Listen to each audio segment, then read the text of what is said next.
Check it out. 102.3 Kiss FM. Breakfast with the stars.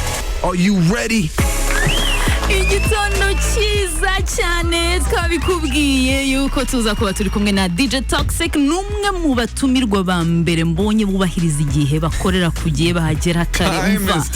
Umuntu kabisa uri professional uramubona. Agomba kuba professional, nta kundi kuntu yabigenza. Niko kazi ke kapanze akorera mu tubyiniro mu event, muri event wenda wishyuye uraje, you have to wait. Yego, ariko nko mu tubyiniro uri kumwe icupa ryawe, umuziki ugomba kuba uri hariya, natinda gato turi muri akabari.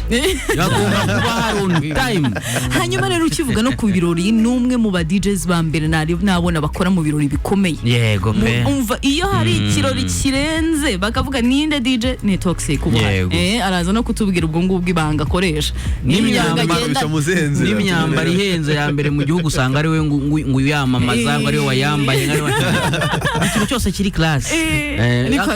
Ahantu hambere muri Kigali heza ngo bumva ngo ushanga ugeze uyatera ididvengo ngo wagize ujyayo ngaho ni mu rugo niwe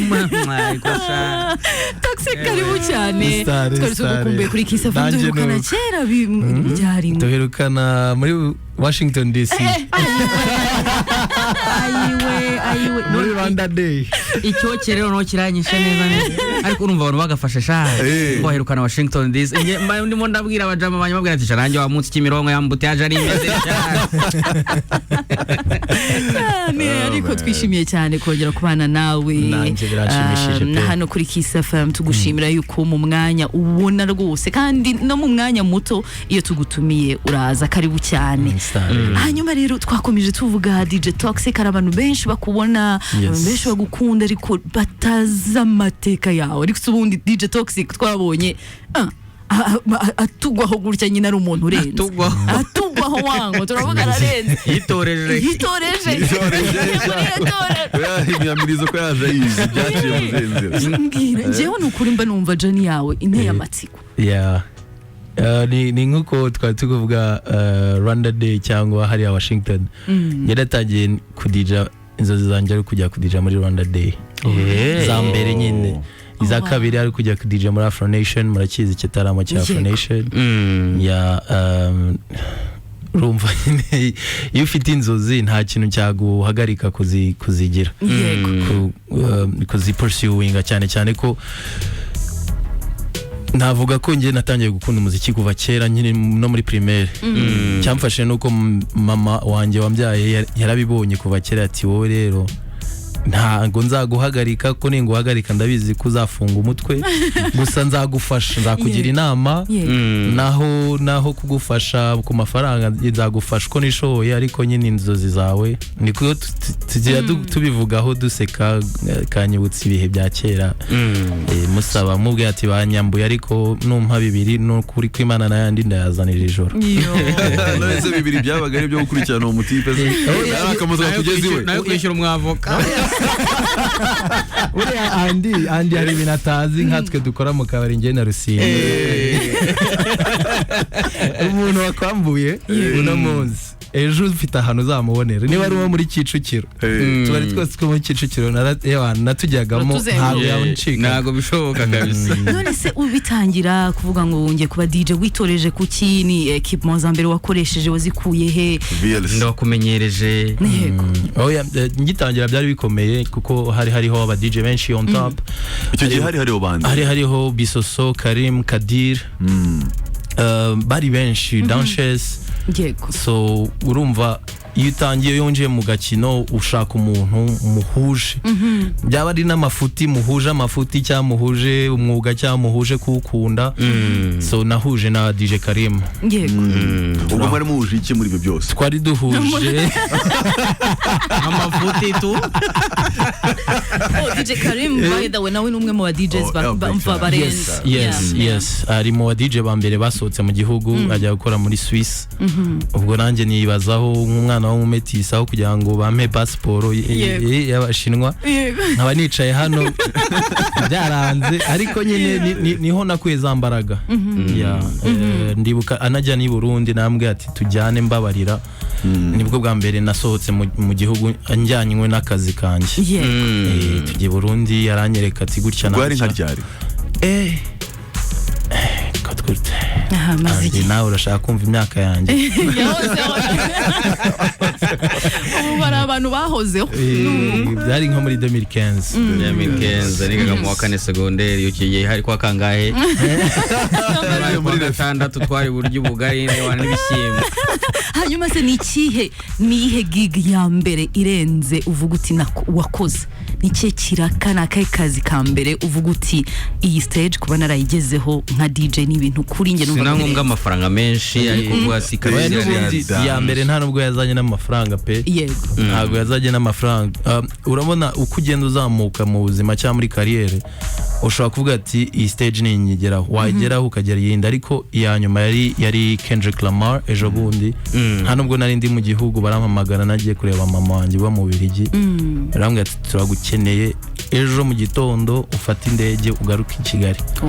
Mbibwiye mama arishima kugira ngo ababare kurumva nari maze nk'icyumweru nje kumureba kandi twagomba kumarana amezi 2 arambwira ati simbuka. Kendrick aramuzi oya ntago muzi ariko wahita wumva uburemere bwa antuko umuntu wese wakoze muri iriya event ya Kendrick Lamar arayirahira Natha uzaba umwumva nakubwira ibyo kwemusinga hariya oya atanda naramubonye nanjye ndavuga ati ahantu atagize ubwoba nanjye reka nanjye mugire nitonda mukanya. Are you ready? Uracyari kumva Kiss FM, turacyari kumwe na DJ Toxic, kumwe mu DJ bambere dufite bakomeye muri iki gihugu kuri stage ya indirenze muri event ikomeye ububizi yuko uraza kubona yo DJ kandi beza ako kantu ari usanga mu DJ nk'ahantu abizi ka koma fresh bya hatari kavuga ati njya akazu kanje mugashyira hano abantu batabona Toxic bari mu performance hari sikaragenda kavuga ati mukira amatara udakunda imiziki andeba byinire kundeba gusa. Hanyuma rero ari kudusangiza urugendo rwe uko yatangiye uko yitoje uko yatangiye mpaka ageze kuri stage ikomeye nk'iriya ya Kendrick Lamar. Ariko kandi urugendo rw'umuntu rurimo ibyiza n'ibibabaje. Nigeze gusoma story yawe ya papa wawe ukubyara ko mwahuye ejo bundi hashize imyaka nk'ingahe 5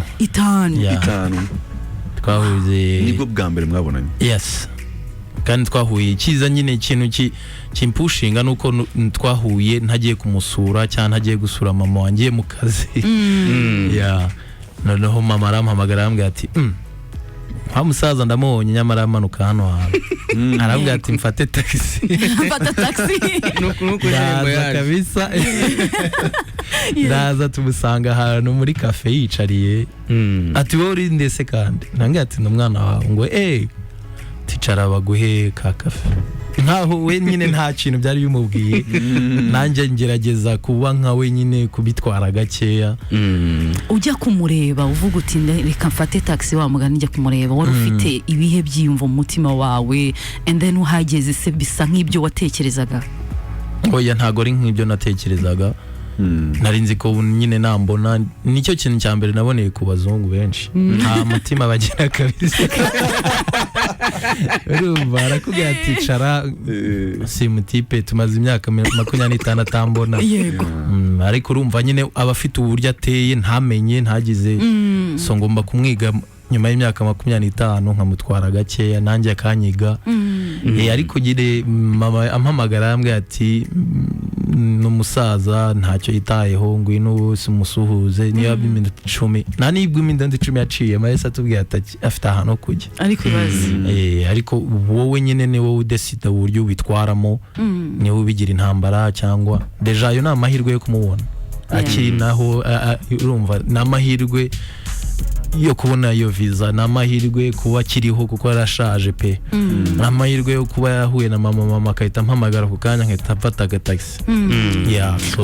Ushobozwa gute guca muri icyo gikomere ko ndibwira ko ni ikintu cy'igikomere kuvuga uti navutse mama arahari ariko papa sindamubona ende murahuye nyuma y'imyaka 25 nta guhoberana bya bindi mwana wanjye aticara ndagiye icyo gikomere niki kiguha imbaraga zo kugicamo? ni ikintu mama yageze kumbwira kera, yarambwira ati niba ukeka ko ugifite papa wawe muhamagara umuvugishe. Turamuhamagara, ndamubwira ati ngewe rero nta kintu ngusabye, ndashaka school fees, ndashaka kwiga mu ishuri rihenze. Wamusabye la Colombienne. Umva byaranze rero, mama arambwira ati wumvishe, genda rero mu cyumba ubanzurire, ubundi uze turebe iby'ishuri. Twagiye Gitarama, tujya Butare. Ndavuga ati rero mama ndagukunda, ariko njyana ahantu hano hafi ku buryo nzajya nkubona ningira inzara. Ati ibyo byonyine? Ndavuga ati yego. Abana yanjyanye kwiga, ndabyibuka SOS, nabwo ntago ari kure, ni hano Kagugu. Ariko kudufungirana navuga ati oya, ndasimbuka nditahira. Ntamaze n'icyumweru. Ati se bigenze gute? Ndavuga ati nagukumbuye, kuko ubana n'umubyeyi umwe ugera ahantu ukamukumbura. Arambwira ati okay, noneho higira pe Rugunga, ujya utaha uzumbone. Niho natangiye no gukundira umuziki, kuko kera habagaho ikintu cyitwa Sprite Ball, Badi Ruji, bande bose, DJ Bisoso ari udija.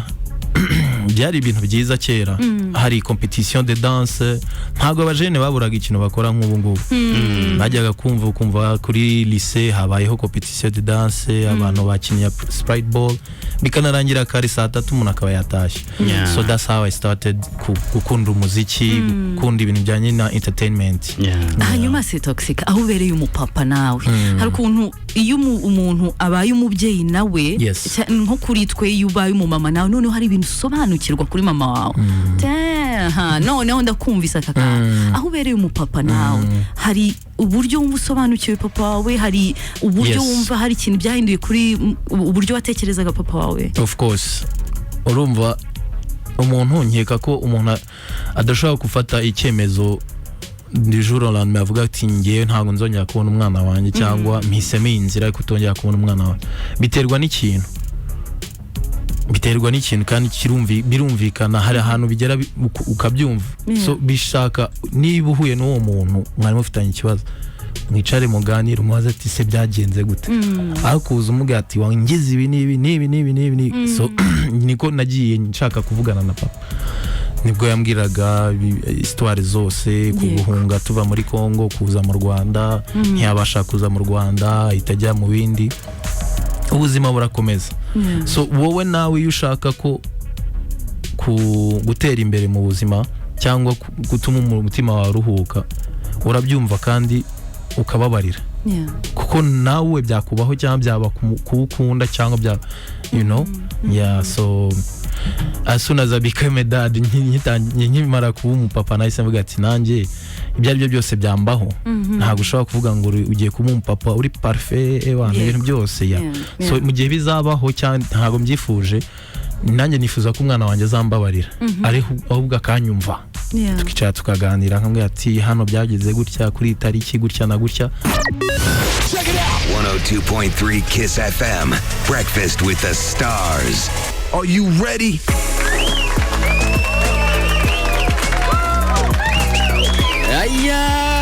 Hey data we, mama yake na mama. Kuva nagera kuri Kiss, nge navuga yuko nwabyongera muri experience y'ubuzima bwanjye. Yego nagiye nakiriye minister, twakiriye senateri, muhanzi ukomeye Bruce kabisa yaraje ahangaha, ndi muntu wa Dan nakiriye atanye n'umuntu mentor wanyu, umuntu wanza magize ute, nakiriye none n'umuntu ufite amaraso nyine, ubona ko kabisa kwaje bashobora n'abantu bajya bakwibeshyaho. Ezerisi wabivuze neza. Oya atanu atarajya mu biki orasize cyane muri nakiri umetisi yiwe kabisa, abandi bantu bose nyine gutya nyine kwaje nyine twisiga ivuta naryo itadufata. None bana wowe si ngombwa no koga nyine uko wabyuko kigenda. How do you handle umwana kubusa gutya fresh gutya? Ibi ni ibiboro mwana, abantu basengera ntibize mwana, abantu bakabikora ko hano hagati y'intoki byaranje, ariko handi biranga bro hose urasanye umva nkubwira abasa umva nkubwira ukuntu babirenze man dushyiraho ubuntu bw'ubutatu uri kumva ukabona urakare ugakira akantu k'agatatu ariko abantu baza bati say you don't know ni cyuma cyamusharuye ni by the way ufite tatu y'indege mu gatuza byavuye ibintu byo gushyira indege mu gatuza indege mu gatuza nuko in Rwanda ni branding oya nuko buriya tatu abantu benshi nyine abakuze ntago babyumva ariko ngewe igihe nshyiraho tatu nuko haba ari ikintu kibaye mu buzima kiri meaningful so indege nuko buri muntu wagiye ansiga mu buzima yakoresheje indege yeah ariko nta birenze wangu dukomeza aho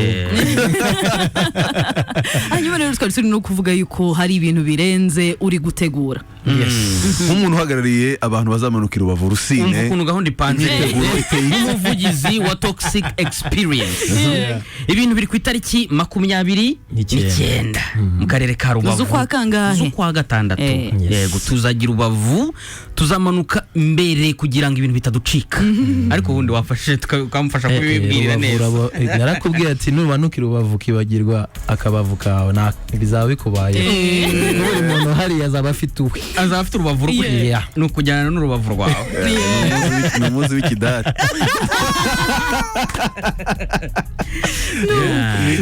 tuzamanukiye Gisenyi kwa gatanu byo ni 28 so hari abantu bazamanuka kwa gatanu n'abandi kwa gatandatu bitewe na gahunda y'akazi ariko abazamanuka kwa gatanu nabo nibahejwe tuzabafitiye ahantu tuzabashyira rishasho ya danje cyane ko Rusine ntazamusiga kwa gatandatu rero tubyuke dukora siporo kugeza saa sita nizigera noneho dutangira ikirori ku manywa kirangira saa sita za nijoro harimo abahanzi nka Chris Easy na Ish Kevin n'aba DJ benshi harimo Marno Bisoso abo muzi bose ba Sony abande bose bizabera hagana he neza mwari mwamara kuwafata yes twafashe Lakeside kwa gatanu kwa gatandatu dufata Heza Beach Resort ku cyumweru umunsi wanyu musoza twafashe Saga Bay Lakeside yegeranye na Saga Bay urumva byo biranoroshye cyane hanyuma Heza Beach iri hirya kuri Brasserie ariko naho nta kagendo karimo asuna mu transport bizagenda bite transport zirahari bazadufasha ba vewe ba move ibintu byose bimeze neza ugiye kujyana move i Rubavu yego nayo ni experience ya move rega hari umuntu uri Rubavu man ufite amafaranga y'uryoshye umeze neza ko atarajya muri move na rimwe kubera yuko ziba ziri i Kigali yego akuzaniye move twe tuzazigendamo twenyine aba organizers n'ibiki cyangwa n'abatipe b'abashuti bacu nyine bashaka gutega bisanzwe bazatega cyane rwose naho hejwe na Damascene agiye muri move tubikubwiye hakiri kare rero kugira ngo umenye ukuntu upanga ari inye y'ukwezi gutaha ku kwezi reka kuveho twinjire mu kwa gatandatu kuri kurangira nibwo iyo gahunda ariko umuntu yara n'ubagura tike yiwe tu by the way uba amatike gahunda itegutse cyane ko ziri online urabona kuri page yanjye hari flyer twa postinze ifite QR code ifite na Momo code so wigurira tike hakiri kare ukaba wicaye aho ngaho ushora no kuyigura uri umubyeyi ukayigurira abana bawe cyangwa uzi ko utari zaba uri ni Kigali ukayigurira abantu bawe ukayibagifting I mean ni geste nziza ukavuga ati muze turye show alright so ubungubu amatike ari kuranga iyo page umuntu akureberaho ni social media page yawe cyangwa website hari kuri page yanjye kuri Instagram hari na Momo code uyisangaho yanditseho bakakwereka nyine regular ni 10,000 VIP ni 20 VVIP ni 50 iminsi 3 tukagenda tugatarama cyane ko ubwo mperutse Rubavu nta activity twagiraga bayita gute harya ya activity y'abahanzi ya Kivu Primus Guma so Rubavu ikeneye akandi kantu gashyashya cyane ko ari heza ni ku mazi turahakunda ariko ntawa kwifata gutya kereka nka ndikunda kwijyana ahantu hose naho ubundi ufite abantu bawe murapuraninga mukavuga ati tugiye Rubavu kandi turarya amafaranga yacu tugaruke dushaka andi ese mbwira iyo tike ni iminsi 3 cyangwa wishyura umunsi ku munsi oh nice ni iminsi 3 yes babadabageje So iyo 10k ni Mr. 23 days 53 days. Oya urumva 10 minsi toxic turahomba kandi kano kabona akagubwiye uratuma duhomba kabisa yari yongeze mwana bizamura oya reka nkubwire iyo hakiri kare turacyafite ukwezi Rusine humura ayawe nzayaguha ntago nzakwambura kandi ninkwambura urabiza hano ncurangira 102.3 Kiss FM. Check it out. 102.3 Kiss FM. Breakfast with the Stars. Are you ready? turacyari kumwe na DJ Toxic kumwe mu ba DJ ba mbere bakomeye muri iki gihugu ariko kandi njya nkubona mu bitaramo hirya no hino ejo bundi cyagiye duhura muri Amerika waranasigayeyo byari bimeze bite experience ari ya bitaramo wakoreyeyo byari byiza cyane kuko urumva bwa kabiri nsubiyeyo noneho nsubirayo kubera Rwanda Day urumva nishema ku gihugu ariko mu gihe mwewe mugarutse kuri Kiss FM nanjye nahise nkomeza imihanda agaze kuko twahuriyeyo ndumva byari mu kwa mbere cyangwa mu kwa kabiri hano abari low season so no kuvuga abantu baba urumva nka Rusina bagomba kwishyura Minervare ari ni bangahe ngo ntaho barabana apana bawe babandi wishyurira muri babandi ufasha urumva hano nta mafaranga bayagaburutse so tugomba kuyashakira aho Imana itutumye iyo iguhaye visa yo muri Amerika uyashakira muri Amerika cyangwa Dubai cyangwa nose ubu ufite visa zingahe man ko mbona uhora ugenda ubu ngubu ufite abantu muri ambassade ubundi ubu oya ahubwo baramfite ese mbwira umuntu arakubona Amerika Canada mu Bubiligi hehe ntabwo ujya utekereza kugumayo oya Burayi Amerika Canada kugumayo kereka kera nkishakisha ubuzima urumva so ubu ngubu niba uri kugushaka turi gushakana ariko nk'ubu ngubu iyo ufite icyo nita title hano ufite akazi kameze neza ufite umuryango nta mpamvu wagenda ukamarayo amezi 2 3 4 5 6 ariko ukagaruka mu rugo cyane cyane ku ikintu cya mbere cyangaruye mu Rwanda ari urukumbuzi so uyu munsi Toxic ntabwo uri DJ gusa ahubwo ufite na album zawe so far umufite album imwe yitwa Aiden EP ni EP ni EP turi imbere ruhande tu so ni gute wagura ubu DJ nko mu rwenya n'urugero mbona Rusina agenda akicara akareba abana n'aba comedians akandika jokes cyashya muri music sometimes uragenda twicara uga perfecting ijwi ukiga instruments like ubu DJ bukora waguka gute mu bu DJ mu DJ biroroshye akazi ukora cyane cyane ko ngiye ndibuka kera abanyamakuru ntago yari mwebwe arabasaza ho gatoya baravugaga ati ntago dukina indirimbo nyarwanda so ibyo biba trend ndavuga ati se ibi tuzabikoraho iki nk'aba DJ ubu niho uhandi ufata umuhanzi ukaga ati twajyanye muri studio so izo ndirimbo bari kutubwira ngo ntazo ducurana noneho tuzikore tushyire out there cyo gituma ubona aba DJ benshi cyane nka Phil Peter Marno bagenda bakorana so kuri ya need dufite uburyo nyine turajya muri studio cyane n'abahanzi dukorera ya muziki muri kudusaba and then tuyicurange you know so navuye mu DJ ho gatoya muri covid njya muri co-producing handi wicara nyine n'umuhanzi ukamugira inama akakugira inama mwakumvikana indirimbo igasohoka so nicyo gituma nge nkeka ko ari muri covid aribwo umuziki wa mu Rwanda wazamutse cyane kandi noneho nta nubwo byaduhagaritse after covid kuko twabonye impact ubu ngubu ejo bundi njya Tanzania na Kenya uwinjira ahantu bakavuga nyine Rwanda is in the house ariko bagakina indirimbo nk'indirimbo 10 kera bakinaga amasamba kera Cecile Kayirebwa ariko ubu ngubu uragenda bagakubita Chris Easy Bruce Melody ukumva urishimye kuko bya bintu twavuganga ngo imiziki y'urukundo iki ubu ngubu hari imiziki yose yo gusabana any type of music hari n'indi deba igiba abahanzi bakavuga bati aba DJ kuki badakina indirimbo zacu abo mu Rwanda donc ngo umuntu atayi mwiza aza atayimushyiriye Yes. ngo ntago bayikina aba DJ nabo bakavuga bati se nzajya kwiruka kuri Wizkid ku ndirimbo ze nshake nizaba umuntu uri hano ubizi ko mpari ese muhurira he hagati biroroshye iyo umuhanzi akoze indirimbo nziza pe ndagenda nkayishaka kuko nanjye sinshaka kujya mu kirori bakayinsaba nkayibura yego ariko nkawe ukizamuka wafata email yanjye ukanyohereza yego cyangwa WhatsApp yanjye ko nta kundi kuntu nzayimenya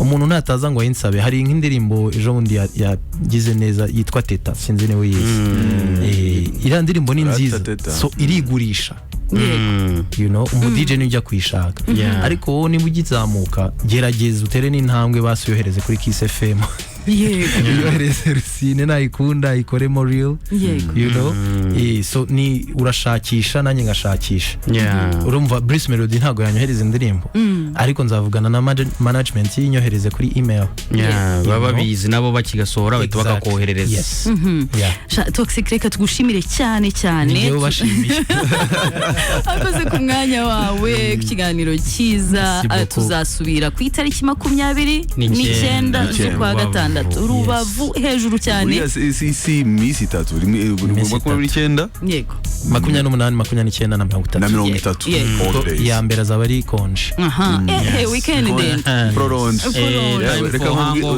Rusine busaba konje hakiri kare busaba konje twazakura mu kazi kwa mbere y'icyo gihe nzasaba icyumweru cyose ko nzagumayo ngomba no kubara turebe havuyemo wazagikoreye hariya biranashoboka nabyo kohereza amajwi yawe ahubwo se twatwaye bose twabajyanye none zo nimero zaba ruva mu kanwa ahubwo icyo kiganiro cyaba kiryoshye oya tuzabipanga mwibutse yuko wa following imbuga nkoranyambaga za DJ Toxic kugira ngo ubashe kubona details zose ubashe no kuba wagura tike hakiri kare